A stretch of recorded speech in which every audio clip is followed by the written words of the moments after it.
What are you doing rattling the paper? Trying to get you noticed that we're testing. Test. I thought Check. we weren't going to test. I thought we were just going right to the Robin Gibb. Here we go, Robin Gibb. We're going right to it. Hi there. You ruined it. Hi, this is Brian White. Welcome to Season 1, Episode 10 of Celebrity Soul Speak with Brian and Rene. Robin Gibb.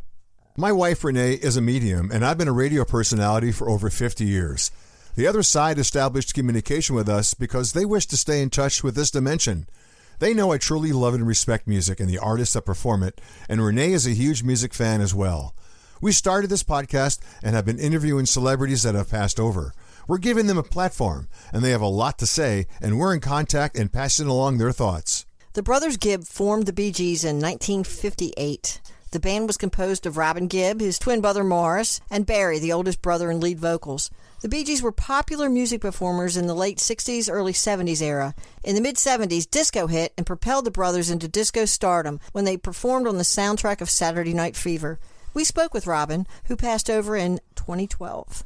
Robin Gibb of the Bee Gees. Wow, Robin, what's going on? How's life been on the other side? Robin says, I'll take it. It's pretty good. I wasn't sure if I was invited to your little shindig. Of course you are. Always. I'll go back to New York mining disaster 1941. That's about as far back as I go with the Bee Gees. And I think that's pretty far back. So I've been with you guys all the way through. Went through some changes. Robin said, we were right in the middle of all that. Yeah. Tell us a little bit about it. It got crazy pretty fast. We were just this group called the Rattlesnakes. Doesn't ring a bell. Was it the name before the Bee Gees? Yes, that's right. We changed our name later on. When we left Australia, we changed our name to the Bee Gees. Then we decided to switch things up a little bit, and Barry took over all the lead vocals, and that's when things began to change for us. Well, was that good or bad? Robin continued, it was fun, great fun for a while. We had a lot of fun traveling, touring. We had a lot of fun meeting people, and we had a lot of fun performing. It was great fun. We were given a lot of opportunities, and we met a lot of interesting people. I wouldn't trade any of that. I would not trade a single moment of that. It wasn't until we began to get tired, though, and it felt like we had to keep on going. They were saying, you can't let people take your records. You can't let people take your place. You're going to fall out of rotation. It felt like we had to keep going. Biggest thing that happened was we took it upon ourselves to split for a time. After all, we're brothers. We weren't going to leave the family, but just split up, get a bit of fresh air. And it was the best thing that could have happened with us. We had just had a great time doing what we wanted without people breathing down our necks and saying, you have to have another number one. You have to have another number one. Intense pressure, you know. It took our brother because he felt like he had to keep up too. Yeah, I just watched the story of Andy Gibb. It was intense for him too. Robin says, intense and difficult. We didn't know how to help him. He was not able to deal with the pressures. You know, I think that touring is a double-edged sword. You like going out, talking to people, meeting people, singing, but 80 cities, 90 cities, 100 cities, it's inhumane. You want to be able to perform at your best, and you can't perform when you're in the hotel rooms or in a bus. You're eating crap, you're sleeping a couple hours a night. It's terrible on the body, beats you down. I'm just thinking about how our souls have a purpose, and even after we leave this earth and we move on to areas where you are, what's it like now? Are you under the pressure that you were when you were here, or is it a different kind of pressure? Robin says, no pressure at all, no pressure. You know you get to hate the music that you love so much when you have to do it because you are forced to. And I think that we've all managed to regain our love for the music. We've all managed to regain our respect for the work that other people have done. I think it's important to try to find that place again because we didn't arrive where we were by accident. But it's interesting to decide to go back to it again because it feels as if it might be too difficult to face. Oh, the music was so great. It's natural to go back there.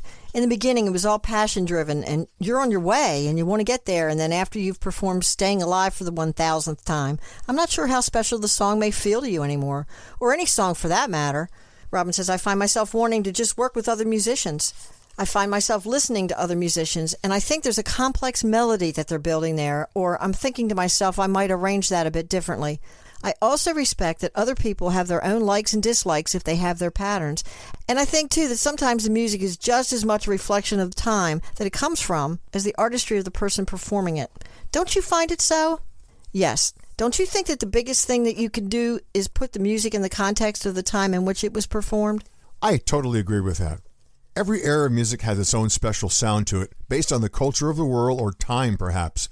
People who create original music is a wonderful thing, and we love that, and I think that it's based on the circumstances of that writer's life and what's going on around them in the world and what's going on around them in the world at that point in time. The Bee Gees, for instance. You started out in the 60s with that certain sound and it mellowed into the early 70s. Then you came back with the dance stuff.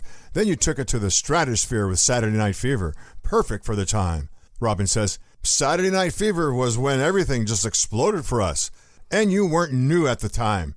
You'd been around. You hit the charts in 1967 and Saturday Night Fever hit the charts in late 1977. So you hit with that and the soundtrack and it was like a reinvention of yourself, yet to the stratosphere level. It was great. Robin says, I wonder what would happen if someone were to cover our music now. What would they change? What do you think? Well, to me, it's in the lyrics and the melody. As long as the lyrics stay the same and the melody stays the same, but if it's done with a newer, more contemporary sound. And it depends on the artist who's doing it. I have never really been a big fan of covers through my life in radio and music. Some covers are good, but it just depends. Like when Pearl Jam did Last Kiss. I'm sorry, I didn't appreciate that. So it just depends. That might have been a bad example. Robin says, no, I think you're right. I think that the music of the 60s was all about revolution. And I think the music of the 70s was about battle fatigue and trying to find a new way to live, and the music of the 80s was about rebuilding. That's how I phrase it in my head anyway. Yeah, that's pretty clear. The 80s was a time for revisited music, and the whole video thing came along with MTV, and it put a whole new shiny thing on music, although a lot of it went electronic. We weren't crazy about electronic music. It put a lot of studio musicians out of work. But going back a decade to the 70s, you are right. The 70s was one of those almost disjointed decades. Some people liked rock, others liked the soft stuff. The 80s brought it all back together again for us. Robin says, yeah, I think that's true. And if that's so, I think the music that's coming out today may become a revolution again, don't you think? Yes, it's very different. We're in a doldrum right now, I think. About 5 years ago, in the middle part of this past decade, music was really good that was coming out. It was a morphing between electronic dance and hip-hop and other things, but now it's sort of like, I'm not sure where it is. Billie Eilish is out there. Who'd thought she'd be the next big thing? And she is. Listen to her music and you go, wow. An 18-year-old girl's got it together. Robin says, you're quite the communicologist. I like the references to the current generation. Well, everyone will say, like people over 30 years of age, I don't want to typecast anybody, but they will say today's music sucks or I don't like it. Okay, you can feel that way, but the music that's out right now or at any given time is the music for that generation. My parents didn't care for the 60s and 50s music because it wasn't their generations, but we loved it. So the kids that are coming up today hear today's music, and whether you like it or not, it's not as relevant as it's their music. It's their generation. It's what they will know when they are 35, 40 and look back and go, say, hey, that stuff was popular when I was a teenager. I like it. So it's all relevant to the generation. Robin says, yeah, relevant to the generation. I think that the bigger difference may be that some of the musicians from my time and before made a decision to be a musician, and maybe the musicians now are making a decision to be a performer. To know the difference, they're not trained necessarily. They're not making a decision to be a person who pursues a pact of being a musician, wanting to be in a video, thinking that that's glamorous and that will solve their problem. I don't think we've necessarily got the answer. I'm just saying they're approaching it a bit differently. Yeah, and it could be just their generation and the way they deal with things. All generations deal with things differently than the previous one. Robin says, we all have an opportunity to say something with our music, and I look for people who are saying something. And even if ours was to go out and have a bit of fun, go out and meet people and recharge, we were thinking about that, or falling in love, or things ending badly. We were trying to talk about the events of our lives, and I find that sometimes meets the newer, younger musicians are just talking about looking for a hook, and that's it. We all have an opportunity to say something with our music, and I look for people who are saying something. And even ours, if it was to go out and have a bit of fun, go out and meet people and recharge. We were thinking about that, or falling in love, or things ending badly. We were trying to talk about the events of our lives and find that sometimes the newer, younger musicians are just talking about looking for a hook, and that's it. The music's not so introspective like it used to be.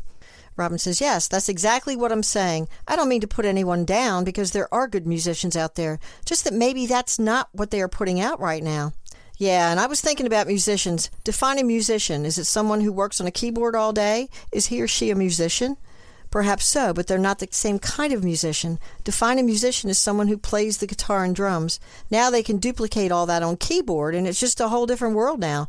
To me, it's a little bit more surfacey, not so deep, because you aren't using the real instrument.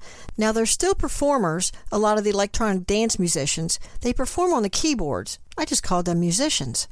Robin, I know you need to go, so this is such a great conversation. Can we call and you continue talking? Robin says, sure, just call. I'm around. Thank you so much, Robin. Yes, thank you so much, Robin. Thanks for joining us. Join Celebrity Souls Speak on Facebook at facebook.com/The Celebrity Souls Speak. And check out Renee's blog at commonsenseinwilmingtonnc.blogspot.com. Sense spelled CENTS.